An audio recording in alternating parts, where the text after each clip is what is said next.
The candles on Dad's birthday cake flickered like tiny spotlights, illuminating the smirks around the dining room table. 65 candles meant a lot of light, but somehow I still felt invisible as my brother Connor held court, describing his latest ventures in commercial real estate.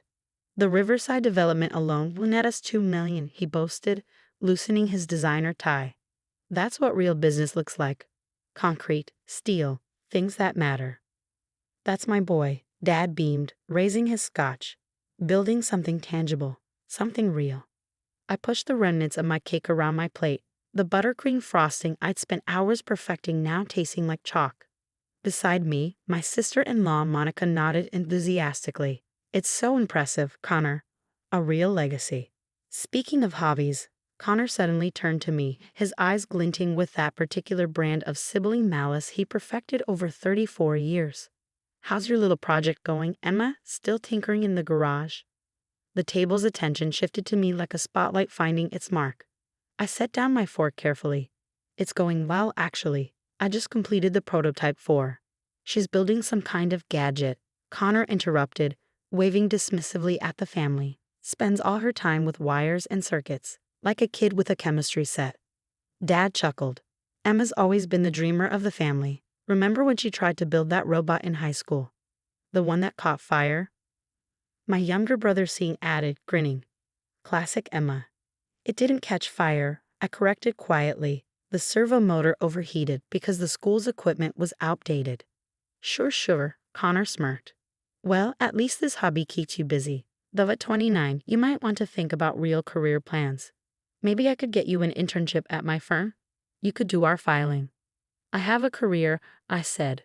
I'm an engineer. Right, working from home on your cute hobby stuff. He turned to the rest of the table. She solders things in our old garage. Very professional. Monica giggled. It's sweet that you have such an interesting pastime, Emma. My book club is the same for me. We all need our little escapes. Leave the real business to the men, Connor announced, draining his wine. No offense, Em, but hardware development is brutal. The big players would eat you alive. Apple, Samsung, these aren't knitting circles. None taken, I murmured, though my fingernails were digging crescents into my palms under the table.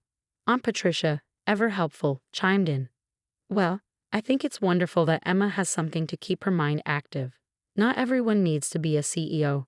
The world needs all types. Exactly, Dad agreed. Emma's always been our creative one. Let Connor handle the business side of things. I excused myself to get more water, though my glass was still half full. In the kitchen, I gripped the sink edge and breathed slowly. 3 years. 3 years of 18-hour days, failed prototypes, small victories, and large setbacks. All reduced to cute hobby stuff by people who couldn't explain how their own smartphones worked. My phone buzzed. An email from my patent attorney. Final approval came through. Meeting tomorrow at 9 a.m. to discuss next steps. Big news, come prepared to celebrate. I stared at the screen, then slipped the phone back into my pocket. Tomorrow. I could wait until tomorrow. Returning to the dining room, I found Connor regaling everyone with stories about his latest acquisition. And that's the difference between playing with toys and building an empire. He concluded, shooting me a pointed look. Impressive, I said, retaking my seat. Sounds like you have everything figured out. It's about vision, he replied, missing my tone entirely. And knowing your limitations. Some people are meant to lead, others to follow. No shame in that. None at all, I agreed. The rest of the evening passed in a blur of Connor's achievements, Dad's praise, and occasional patronizing comments thrown my way.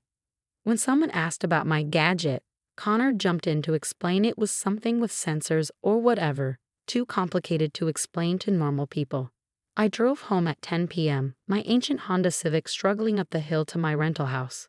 The garage door opened to reveal my real-life workbenches covered in meticulously organized components, walls lined with whiteboards full of equations, and in the center, covered by a protective cloth, the prototype that had consumed 3 years of my existence. I pulled off the cloth and looked at it, small, unassuming, about the size of a smartphone but thicker. To Connor, it would look like a cute black box with ports and sensors. To me, it represented 1,000 147 days of problem solving, 12 patent applications, and a breakthrough in haptic feedback technology that my attorney called revolutionary. But that was tomorrow's story. I worked until 3 a.m., not on the prototype that was complete, but on my presentation materials. If everything went according to plan, I'd need them soon. Very soon. The next morning arrived gray and drizzling. I dressed carefully, not in the jeans and t-shirt my family expected, but in the single designer suit I'd bought with my last consulting check. If you're going to change your life, you might as well look the part. The law offices of Steinberg and Associates occupied the top floor of a downtown high-rise, all glass and chrome, and quiet power. I've been here dozens of times over the past year, but today felt different. Today felt final. Emma, Richard Steinberg himself greeted me, which was unusual. He typically left client meetings to his associates. Come in, we have visitors. The conference room held 3 people I didn't recognize, 2 men and a woman, all in the kind of understated, expensive clothes that whispered rather than shouted success. Emma Hayes, Richard said, meet the team from Apple's Special Projects Division.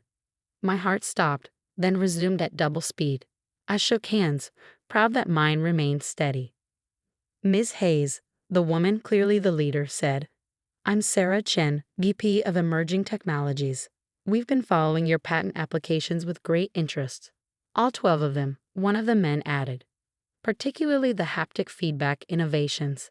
Your approach to neural response mapping is unexpected. Unexpected good or unexpected bad? I asked. Sarah smiled. Unexpected in the way that makes our entire R&D department wish they'd thought of it first. Richard gestured for everyone to sit. Emma, they flew in from Cupertino specifically to meet you. They have a proposal. We've tested your prototype, Sarah said, sliding a folder across the table. Or rather, we've tested the prototype you submitted to the patent office. We assume the current version is more advanced. I nodded, trying to process how Apple had gotten access to my submission. Then again, Apple. The applications are significant, she continued. Accessibility for visually impaired users, enhanced gaming experiences, medical diagnostics. Your technology could revolutionize how humans interact with devices. That was the idea, I managed. We'd like to acquire your patents, Sarah said simply. All of them. And we'd like to hire you to lead the integration team. One of the men opened his laptop. Our initial offer is $12 million for the patent portfolio, plus a senior engineering position with a starting salary of $400,000, standard benefits and performance bonuses. The room went silent. I stared at the number on the screen, wondering if I'd hallucinated it. $12 million, plus a job that paid more than Connor made in his best year. That's the initial offer? I asked. Sarah leaned forward. We're prepared to negotiate. Your technology is 3 years ahead of anything we have in development. Frankly, it's 3 years ahead of anything anyone has. We want it, and we want you. I need to think, I said, though my mind was already racing through possibilities. Of course, but Emma? Sarah's expression was serious. Other companies are interested. Samsung has been sniffing around the patent office. Google has made inquiries. We prefer to close this quickly and quietly. How quickly? 48 hours. We'll need your answer by Thursday. After they left, I sat with Richard in his office, both of us slightly stunned.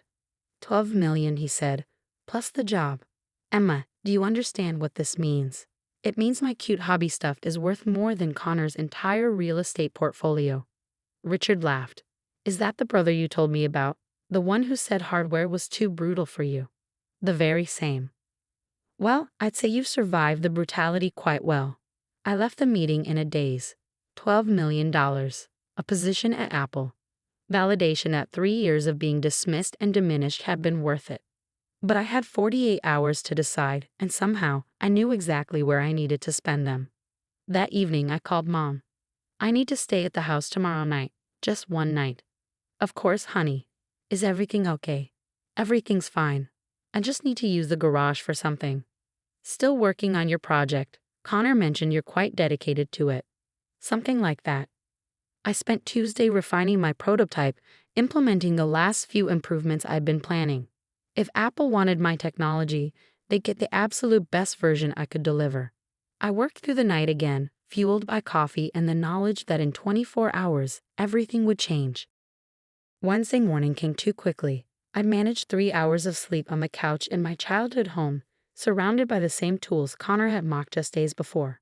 I showered, dressed in jeans and my old MIT sweatshirt, and loaded my prototype carefully into a padded case. At 8:47 a.m., the doorbell rang. I opened it to find a man in an expensive suit holding a leather portfolio. "Ms. Hayes, I'm James Morrison from Steinberg and Associates. Mr. Steinberg asked me to deliver these documents personally. He wasn't one of Richard's usual associates. This was theater, and I appreciated Richard's flair for drama."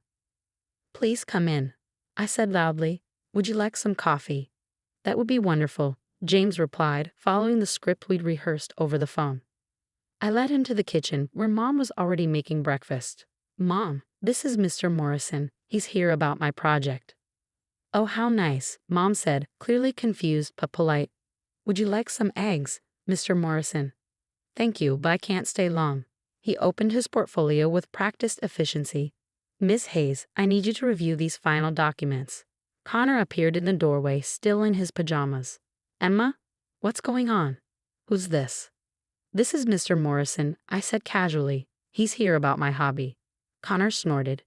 "Must be a slow day at the office if lawyers are making house calls for garage projects." James looked up, his expression professionally neutral.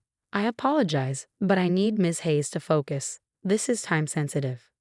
"Time sensitive?" Connor laughed. "What, did she miss a deadline for the science fair?"